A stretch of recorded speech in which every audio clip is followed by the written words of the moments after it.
C'était en juillet 2024. La décision de Sheikh Hasina de rétablir les quotas dans le service public et de favoriser, selon l'opposition, un appareil d'État à sa solde provoquait plusieurs semaines de manifestations et la sanglante répression du pouvoir. Une période d'à peine un mois et demi entre le 1er juillet et le 15 août, pendant laquelle, d'après le rapport de l'ONU, jusqu'à 1400 personnes pourraient avoir été tuées et des milliers d'autres blessées.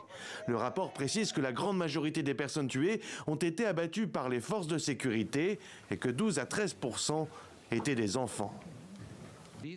Ces violations ont été perpétrées avec la connaissance, la coordination et la direction des anciens dirigeants politiques et des hauts fonctionnaires de la sécurité, dans le but précis de réprimer les manifestations et de maintenir l'emprise de l'ancien gouvernement sur le pouvoir.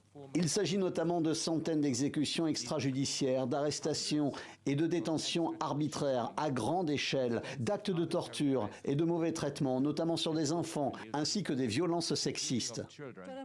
Alors qu'à la mi-juillet encore, elle promettait le châtiment pour les meurtres d'étudiants, la première ministre Sheikh Hasina, à la tête du pays depuis 2009, finissait par fuir le 5 août pour trouver refuge en Inde.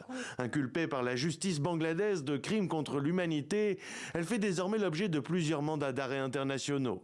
Au Bangladesh, le chef du gouvernement provisoire, le prix Nobel de la paix, Muhammad Yunus, a salué le travail des enquêteurs qu'il avait lui-même invités dans son pays pour faire la lumière sur la violence d'État rampante révélée par le rapport des Nations Unies.